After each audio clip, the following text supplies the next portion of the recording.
여러분 안녕하십니까? 뉴스투데이 제주입니다. 지난해 119 구급대원이 이송 중이던 취객에게 폭행을 당해 숨지는 사고가 있었는데요. 이 같은 폭행 사건이 끊이질 않자 구급대원을 대상으로 호신술 교육까지 이뤄지고 있습니다. 이소연 기자입니다. 술에 취해 다쳤다며 119에 구조를 요청한 50대 남성을 싣고 구급차가 달립니다. 옆에 있는 대원에게 벼랑간 언성을 높이더니 급기야 구급대원의 얼굴을 향해 주먹을 휘두릅니다. 최근 3년 동안 제주에서 발생한 119 구급대원 폭행 사건만 17건. 상태를 확인하려면 환자에게 다가가야 되는데 환자가 폭행을 휘두를 수도 있고 진짜 폭행을 당한 주변의 얘기를 들었을 때 좀 긴장되는 부분도 있습니다. 비트는 게 아니고 이 각도가 있어요. 각도가. 아프고 못 움직이는 각도가 있어요. 구급대원들이 이 같은 폭행을 방어하기 위해 호신술 훈련에 나섰습니다. 폭행을 가하는 취객을 제압하는 방법부터 흉기를 휘두를 때 대처하는 방법까지 구급활동 중에 발생할 수 있는 만일의 사태에서 스스로를 지키기 위한 고육지책입니다. 소방본부는 다음 달 초까지 도내 4개 소방서 구급대원 270명을 대상으로 폭행 예방 호신술 교육을 이어나갈 계획입니다. 폭행 장면을 증거로 확보할 수 있도록 옷에 부착할 수 있는 소형 카메라도 대원 전원에게 지급하고 구급차 안에서의 폭행 사실을 상황실에 알릴 수 있도록 신고 시스템도 도입합니다. 다각적 교육 방안을 지금 현재 마련하고 있고요. 이 교육이 단지 일회성인 교육이 아닌 지속적인 교육이 이루어지도록 해서 예방 대책으로 해서 추진하도록 하겠습니다. 소방본부는 현장 출동에 나선 구급대원에게 폭언이나 폭행을 가할 경우 무관용 원칙으로 엄정 대응할 방침입니다. MBC 뉴스 이소연입니다. 제주시 원도심에 사람들이 떠나면서 빈집이 늘고 있습니다. 이 빈집에는 쓰레기가 쌓이고 노숙인까지 드나들면서 주민들의 불만과 불안이 크지만 정비는 제때 이뤄지지 않고 있습니다. 오승철 기자가 취재했습니다. 제주시 원도심 주택가의 빈집입니다. 대문은 떨어져 바닥에 뒹굴고 건물은 뼈대만 남았습니다. 오랫동안 사람이 살지 않았는지 담쟁이 덩굴이 온 벽을 휘감았습니다. 집에서 쓰던 집기며 가구들도 곳곳에 널브러져 있습니다. 여름이 못 살아. 완전히 펄이 일어. 더럽고 냄새나고. 쓰레기 때문에? 응. 100m가량 떨어진 곳에 또 다른 빈집입니다. 마당에는 잡초들이 무성하고 주민들이 버린 폐타이어며 술병 등 온갖 쓰레기가 쌓여갑니다.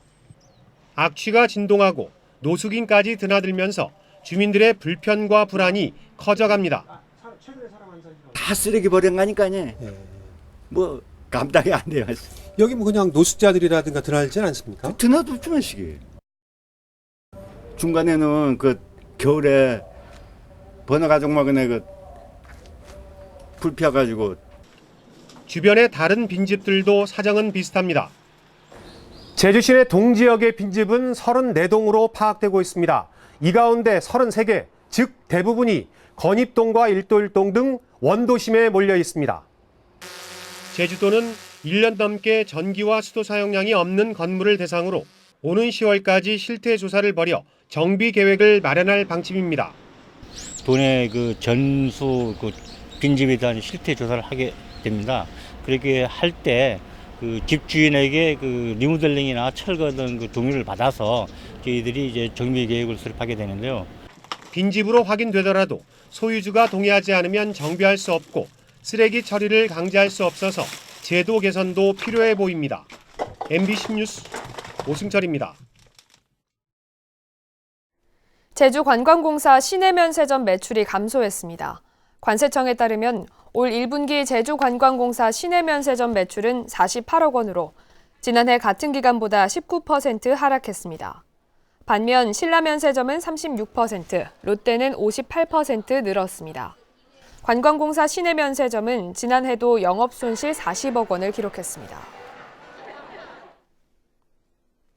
휴업하거나 폐업하는 숙박업소가 잇따르고 있습니다. 제주도에 따르면 올 들어 폐업한 숙박업소는 관광호텔 2곳과 일반 호텔 1곳, 농어촌 민박 95곳 등 모두 98곳에 이르고 있습니다.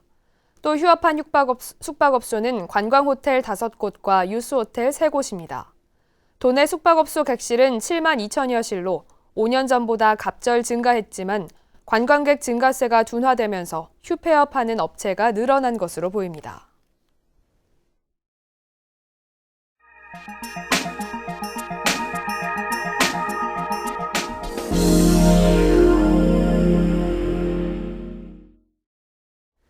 기후온난화로 중부지방에서도 이모작이 확대되고 있습니다. 특히 고소득인 마늘과 이모작이 가능해지면서 고가인 강원 쌀의 가격 경쟁력도 갖출 수 있을 것으로 기대됩니다. 김진아 기자가 보도합니다. 벼벤 흔적이 고스란히 남아있는 논 사이로 파릇파릇한 논이 눈에 띕니다. 작년 가을 거지가 끝나자마자 논에 마늘을 심은 겁니다. 다른 논은 이제 막 모내기 준비를 시작하는 데 반해 이 논은 마늘 수확을 앞두고 있습니다. 겨우내 고소득인 마늘을 심고 봄에는 조생종 벼를 심는 이모작에 성공한 겁니다. 300평 기준 순수익이 벼농사가 43만 원 수준인 반면 논마늘은 평균 228만 원으로 5배가 넘습니다. 벼를 5년 생산한 소득과 맞먹는 셈입니다. 반복되는 쌀값 하락에 지친 농업인들에게 새로운 소득원으로 기대를 모으고 있습니다.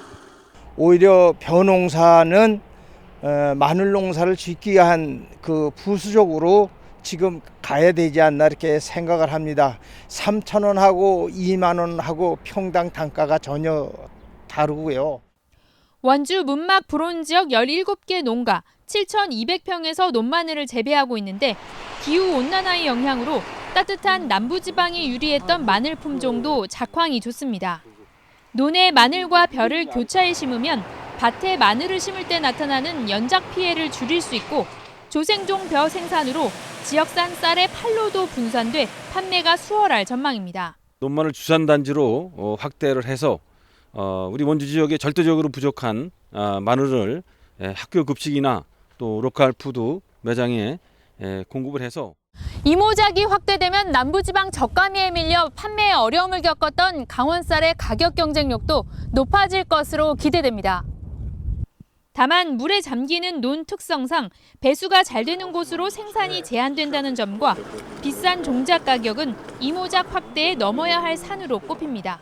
MBC 뉴스 김진아입니다. 일선 학교의 일반 교육과정 활동이 지역 교육청을 통해 단 한 번에 지원되는 제도가 좋은 반응을 얻고 있습니다. 전남 장성교육지원청이 지역의 사회단체까지 참여하는 온라인 통합 시스템을 처음 만들어 운영하고 있는데 교사들의 업무도 크게 줄었습니다. 장용기 기자가 보도합니다. 양성평등교육이 장성의 한 초등학교에서 인형극으로 진행되고 있습니다. 여자라면 당연히 그래야지. 그 친구들 그렇죠. 이 프로그램은 학교 담당 선생님이 직접 연극 단체를 접촉하지 않고 교육청의 신청만으로 이루어졌습니다. 그전에는 교사들이 일일이 개별적으로 찾아서 했는데 지금은 원클릭 한 번으로도 쉽고 간편하게 접근할 수 있다는 점이 가장 의미 있습니다.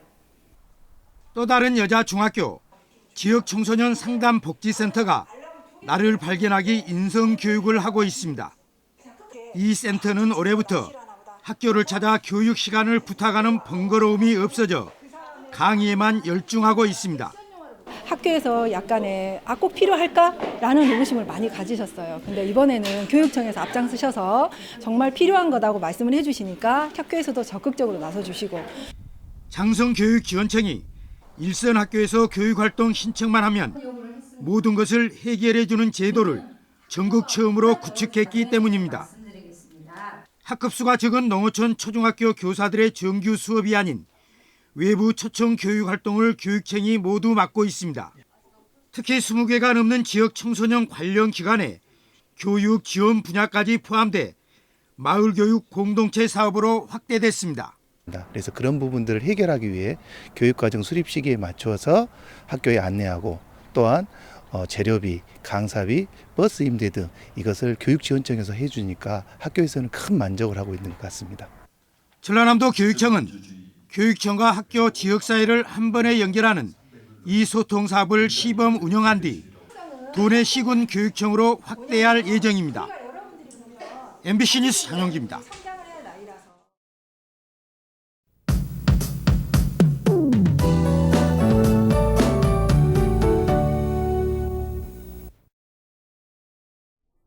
월요일인 오늘 출근길 옷차림은 가볍게 해주시는 게 좋겠습니다. 아침 기온은 18도로 어제보다 3도가량 높게 시작하고 있고요. 한낮 기온은 23도까지 오르면서 5월 하순의 날씨를 보이겠습니다. 공기는 깨끗하겠습니다. 대기 확산이 원활해서 미세먼지 농도는 보통 단계를 보이겠습니다. 다음은 자세한 지역별 날씨입니다. 현재 기온은 18도 선에서 출발하고 있고요. 하늘에는 구름이 많이 껴있는 모습입니다. 한낮 기온은 22도 안팎까지 오르면서 5월 하순의 날씨를 보이겠고요. 종일 구름이 많겠습니다. 한편 남부와 산지에는 호우 예비특보가 내려져 있는데요. 이 특보는 내일 낮부터 발효될 전망입니다.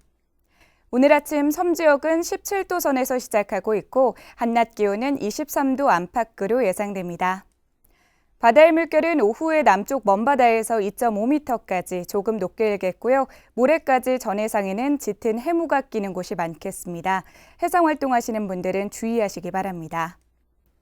이 시각 제주공항은 흐린 가운데 항공편은 정상 운항되고 있습니다.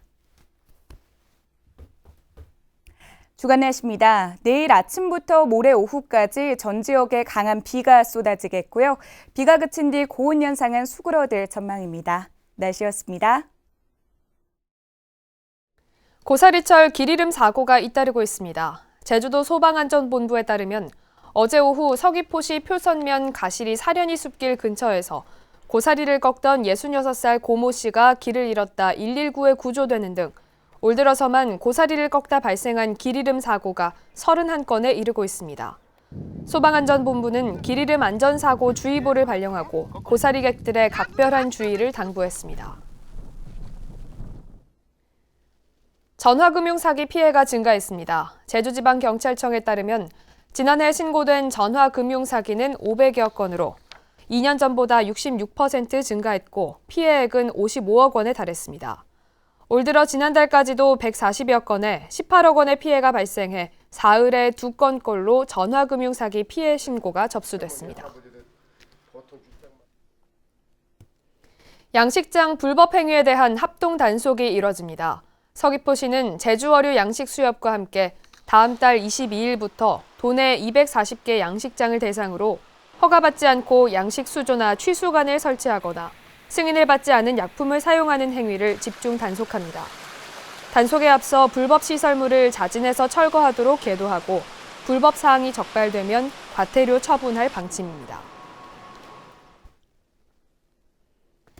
전국적으로 양파와 마늘 재배 면적이 줄어든 가운데 제주 지역도 소폭 하락한 것으로 조사됐습니다. 통계청에 따르면 올해 제주 지역 양파 재배 면적은 1,100헥타르로 작년보다 9.9% 줄었고 마늘도 1.4% 감소했습니다. 통계청은 지난해 재배 면적 증가와 지금까지 이어지고 있는 가격 하락을 원인으로 꼽았습니다. 제주 지역 학자금 대출 잔액이 늘면서 적지 않은 청년들이 빚에 시달리는 것으로 나타났습니다. 제주도에 따르면 지난해 도내 대학생들의 학자금 대출 잔액은 52억 7천만 원으로 1년 만에 22% 늘었습니다. 이 가운데 학자금 대출을 6개월 넘게 갚지 못해 취업 시 신용불량자로 분류되는 신용유의자도 220명에 달하는 것으로 집계됐습니다. 제주 지역의 장애인 취업률이 크게 줄어든 것으로 나타났습니다. 한국장애인고용공단에 따르면 지난해 4분기 도내 장애인 취업률은 46.9%로 작년 같은 기간보다 28.4%포인트 감소했습니다. 장애인 의무고용 준수율도 재작년 기준 전체 대상 기관의 44.7%로 절반이 되지 않았습니다. 제2공항 기본계획 수립용역 중간보고회가 내일 서귀포시 성산생활체육관에서 열립니다. 이번 중간보고회에서는 소음 피해와 환경 훼손을 최소화하는 활주로 배치 방안과 지역 상생 방안 등이 공개될 예정입니다. 당초 중간보고회에는 지난 17일 개최될 예정이었으나 4개월 만에 재개되는 제2공항 사전 타당성 재조사 검토위 회의와 겹치면서 연기됐습니다.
뉴스투데이 제주였습니다. 여러분 고맙습니다.